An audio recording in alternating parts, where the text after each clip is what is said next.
Friends, நம்ம customer ஒருத்தர் வந்திருக்கும் போது சார் டச் ரொம்ப ஸ்லோவா இருக்க மாதிரி இருக்கு அப்படின்னு சொல்லிட்டு சொன்னாரு. நீங்க டேம்பர் கிளாஸ் போட்டு எவ்வளவு நாள் சார் ஆச்சு அப்படின்னு. 8 to 9 மந்த்துக்கு மேல இருக்கும் சார், அப்ராக்சிமேட்டா சொல்றேன், எனக்கு கரெக்டா தெரியல அப்படின்னாரு. அப்பனா உங்களுடைய டேம்பர் கிளாஸ் மட்டும் மாத்திக்கோங்கன்னு சொல்லிட்டு அதுக்கப்புறமா ஃபுல்லா வைப் பண்ணிட்டு புது டேம்பர் கிளாஸ் போட்டு அவரை யூஸ் பண்ணி பார்க்க சொன்னேன்.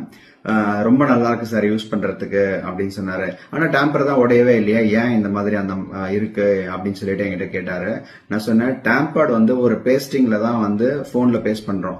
அந்த பேஸ்டிங் பாத்தீங்கன்னா 6 to 7 மந்த் அந்த கம் பாத்தீங்கன்னா கம்மோட குவாலிட்டி வந்து போயிடும்.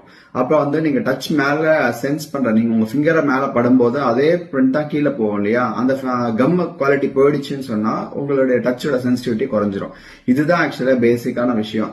அதனால நீங்க ஒரு 6 to 7 மந்த், அது மேக்ஸிமம் 6 மந்த்ஸ் ஒன்ஸ் நீங்க மாத்தினீங்கன்னா ரொம்ப பெர்ஃபார்மன்ஸ் பார்க்கும்போது நல்லாவே இருக்கும் அப்படின்னு சொன்னேன். தேங்க்யூ சார், இதுக்கப்புறம் கரெக்டா 6 மாசம் எல்லாம் பெட்ரோல் வண்டிக்கு போடுற மாதிரி இதுக்கும் ஸ்டாண்டர்டா செலவு பண்ண போல இருக்கு அப்படின்னு.